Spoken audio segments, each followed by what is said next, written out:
সরকারকে বলেছিলাম যে স্কুলগুলি ঠিকঠাকভাবে চলছে না, কিন্তু সরকার হয়তো আমাদের এই আবেদনগুলিকে রাজনৈতিক দৃষ্টিকোণ থেকে দেখেছে এবং তারই ফলাফল এই বিদ্যাজ্যোতি স্কুলগুলি জঘন্য পারফরমেন্স। কি পারফরমেন্স অনেকেই জেনে গেছেন, তারপরেও আমরা বলছি যে বিদ্যাজ্যোতি স্কুলগুলি যেগুলিকে সিবিএসসির আওতায় নিয়ে এনে একটা বিশেষ প্রকল্প চালু করেছিল সরকার, হয়তো কোনো ভালো উদ্দেশ্য নিয়ে, কিন্তু আমরা পাশাপাশিও দেখতে পাই এগুলির সঙ্গে কিছু ব্যবসায়িক উদ্দেশ্য এগুলির সঙ্গে যোগ হয়ে যায়, রাজনৈতিক উদ্দেশ্য যোগ হয়ে যায় এবং রাজনৈতিক বিজ্ঞাপনের একটা অংশ হিসেবে বিদ্যাজ্যোতিগুলিকে নেওয়া হয়। সব কিছুই করা হয়, আসল যে কাজটি করা সেটা হলো সেই শিক্ষার্থীগুলিকে পড়াশোনা করানো এবং তাদের জীবন গড়ে দেওয়া, সেই কাজটাই করা হয়। করা যে হয়নি তার যে প্রমাণ সেটা আমরা গতকালকে পেয়েছি। গতকালকে সিবিএসসি রেজাল্ট দিয়েছে, বিদ্যাজ্যোতি স্কুলগুলি ফলাফল খুবই হতাশাজনক। আজকে সমস্ত পত্রিকাগুলিতে সেই হতাশাজনক রেজাল্ট উঠেছে। আমরা দেখেছি 100 জনের মধ্যে 40 জন ছাত্রছাত্রী ধরে ফেল করেছে, যেখানে বিদ্যাজ্যোতি স্কুলগুলিকে এই প্রকল্পের আওতাধীন করা হয়েছিল। গার্জিয়ানদের বলা হয়েছিল একটা ছোট্ট টাকা দেওয়ার জন্য, টাকার বিনিময়ে গরিব অংশের রাজ্যের যারা গার্জিয়ান তারা তাদের ছেলেমেয়েরা উন্নত মানের শিক্ষা পাবে, যেরকম উন্নত মানের শিক্ষা অভিজাত প্রাইভেট স্কুলগুলি দেয় সেরকম শিক্ষা দেবে এই প্রতিশ্রুতি দিয়ে আমাদের রাজ্যের অভিভাবকদের, সাধারণ ঘরের অভিভাবকদের কাছ থেকে টাকা আদায় করা হয় এবং এই টাকা আদায় করাটা যে রাইট টু এডুকেশনের এগেইনস্টে যাওয়া সেটা আপনারা সবাই জানেন। কারণ রাইট টু এডুকেশন বিল যেটা পাস হয়েছিল 2009, সেখানে স্পষ্টই বলা হয়েছিল 1 থেকে 14 বছর বয়স্ক ছেলেমেয়েরা ফ্রি এডুকেশন পাবে, কিন্তু সেই সংবিধানের সেই আইনকে বৃদ্ধাঙ্গুল দেখিয়ে গার্জিয়ানদের কাছ থেকে চাঁদা তুলে এই প্রকল্প চালু করে এবং গার্জিয়ানও মেনে নেন, ভাবে প্রাইভেট স্কুলে পড়াতে অনেক টাকা লাগবে, না হয় কিছু টাকা দিলাম আমরা উন্নত মানের শিক্ষা পাবো। কি সেই উন্নত মানের শিক্ষা? বলা হয় সিবিএসসি চালু করা হবে এবং এনসিইআরটি প্রবর্তিত যে গাইডলাইনস গুলো, যেখানে এক্সট্রা কারিকুলার অ্যাক্টিভিটিজ এর উপর জোর দেওয়া হয়, যেখানে 30:1 বা 25:1 অনুপাতে ছাত্র শিক্ষক প্রতিটি ক্লাসরুমে থাকে, যেখানে পর্যাপ্ত শিক্ষক থাকে, এরকম সিস্টেমে সিবিএসসির আওতায় ইংরেজি মাধ্যমে পড়ানো হবে এবং ছাত্র সাধারণ দলের ছেলেমেয়েরা একটা ছোট অঙ্কের টাকা দিয়ে পড়াশোনা করে তারা অনেক বড় রেজাল্ট করে। কিন্তু টোটাল যেটা বেরোলো সেটা হলো মোটেও বড় রেজাল্ট করেনি। এমন বহু স্কুল আছে যেখানে মোট ছাত্রের মধ্যে ফেলের সংখ্যা বেশি এবং খুবই দুঃখের সঙ্গে বলতে হচ্ছে এই স্কুলগুলো প্রত্যন্ত এলাকায়। আমরা প্রথম পত্রিকা যেটা দেখছি পাস করেছে মাত্র 13 জন। গন্ডাছড়া দ্বাদশে প্রত্যন্ত এলাকার অবস্থা খুবই খারাপ। আমরা বারবারই বলছি, আবারও বলছি, আমাদের এই সার্বিক শিক্ষার উন্নয়নের আবেদনকে সরকার রাজনৈতিক দৃষ্টিভঙ্গি দিয়ে দেখছে। আমাদের আবেদনকেও হয়তো রাজনৈতিক আবেদন মনে করছে, আর তারই ফলশ্রুতিতে এডিসি এলাকাগুলিতেও পড়াশোনার অবস্থা একেবারে তলানিতে গেছে এবং তার প্রমাণ গন্ডাছড়া দ্বাদশ শ্রেণী বিদ্যালয়ে এখানে 114 জন পরীক্ষার্থী ছিল ক্লাস 12-এ। 114 জনের মধ্যে বিদ্যাজ্যোতি স্কুল, যেখানে 114 মধ্যে 114 জনেরই লেটার মার্কস পেয়ে পাস করার কথা ছিল, সেই জায়গায় 114 জনের মধ্যে 82 জন ফেল করেছে, পাস করেছে মাত্র 32 জন। সে পাশের মধ্যেও কতজন ফার্স্ট ডিভিশন, সেকেন্ড ডিভিশন সেটা আমরা দেখে নেব। আপনারা ডাউনলোড করলেই 125টি স্কুলে যে হতাশাজনক রেজাল্ট সেটা দেখতে পাবেন। আমরা এখানে শুধু কয়েকটা উদাহরণ দিচ্ছি। দেখুন, ভবিনী নিবেদিতা দ্বাদশ শ্রেণী, এই স্কুলে মোট পরীক্ষার্থী ছিল 123 জন, ফেল করেছে 62 জন। মানে পাশের চেয়ে ফেলের সংখ্যা বেশি, এরকম স্কুল অনেক। একইভাবে গরুগাঁও দ্বাদশ শ্রেণী বিদ্যালয় আরেকটি বিদ্যাজ্যোতি স্কুল, ৭৯ জনের মধ্যে ফেল করেছে ৪৭, পাস মাত্র ৩২। গোস্বাবাড়ি ইংরেজি মাধ্যম স্কুল ৮৮ জন ছেলে মেয়ের মধ্যে ফেল করেছে ৬১ জন। মনুবনপুর উচ্চ মাধ্যমিক বিদ্যালয় ৬১ জন শিক্ষা পরীক্ষার্থীর মধ্যে ফেল করেছে ৩৭ জন, পাস করেছে মাত্র ৩৪ জন। পাশের চেয়ে ফেলের সংখ্যা বেশি। ঠিক একইভাবে বড়পাথারি উচ্চ মাধ্যমিক স্কুলে ৪৮ জন ক্যান্ডিডেট ছিল 12-এ, এর মধ্যে পাস করেছে মাত্র ২৮ জন।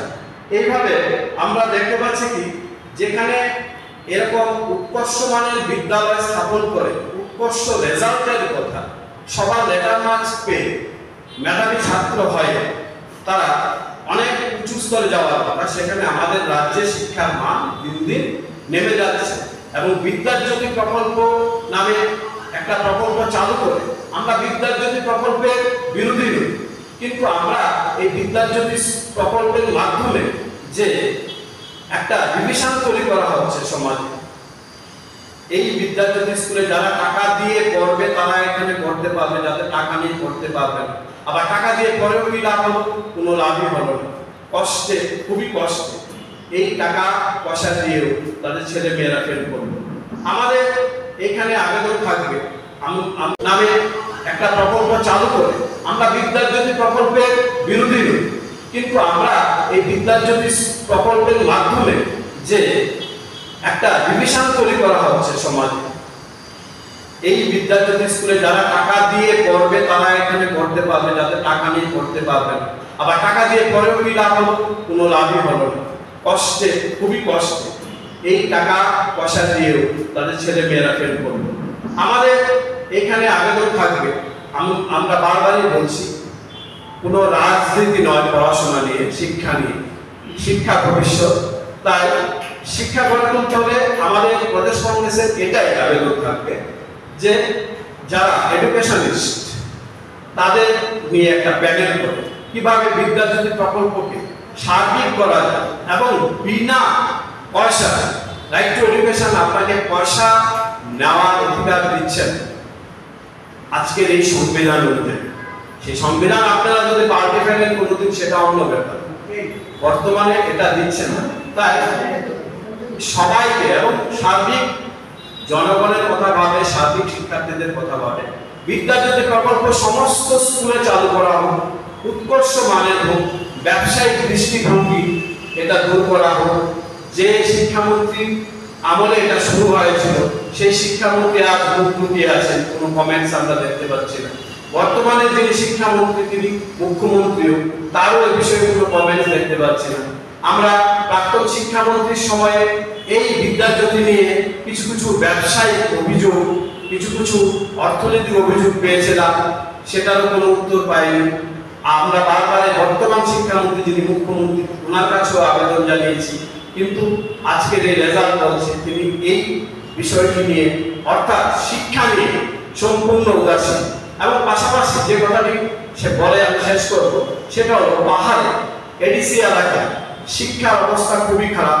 আমি এর মধ্যেই কয়েকটা বিদ্যালয়ে রেজাল্ট করেছি, আর সাধারণ বিদ্যালয়গুলি যেগুলি ত্রিপুরা মধ্যশিক্ষা পর্ষদের আন্ডারে, সেটার অবস্থা আরো খারাপ। আপনারা জানেন পত্রিকা আসছে, সেগুলির দিকে আমাদের রাজ্যে যে শাসক দল বা এডিসিতে যারা শাসক দল তারা সবাই উদাসীন, তারা বিভিন্ন রাজনীতি নিয়ে ব্যস্ত, অথচ ছেলে মেয়েদের জীবন অনাদিতে চলে যাচ্ছে। এবং ড্রপ আউটে ত্রিপুরা রাজ্য ১ নম্বর, এর চেয়ে বড় লজ্জার কিছু হতে পারে না। এই সমস্ত সমস্যা অতি দ্রুত, যত দ্রুত সম্ভব দূর করো, এবং এই যে ছেলে মেয়েগুলি ভবিষ্যৎ কি হবে সেটা উত্তর দিতে আমি আজকে রাজ্য সরকারের কাছে আবেদন জানাচ্ছি। পাশাপাশি ত্রিপুরা মধ্যশিক্ষা পর্ষদকে যে অচল করে রাখা হয়েছে, কেন রাখা হয়েছে তার কোনো সদুত্তর নেই। আমরা সারা ভারতবর্ষের যে শিক্ষা ব্যবস্থার কথা আমরা জানি, যতটুকু জানি, আমরা শিক্ষাবিদ, যারা শিক্ষাবিদ তাদের কাছ থেকে জেনে নিতে পারে যে সিবিএসসি চালু করতে হবে ভালো পড়াশোনা করতে হলে, এরকম কোনো কথা নেই। প্রায় প্রতিটি রাজ্যে নিজস্ব বোর্ড রয়েছে, নিজস্ব বোর্ড ওই রাজ্যের আঙ্গিকে অবস্থা দেখে বাংলা মাধ্যমে ভালোভাবে পড়াশোনা করা যেতে পারে।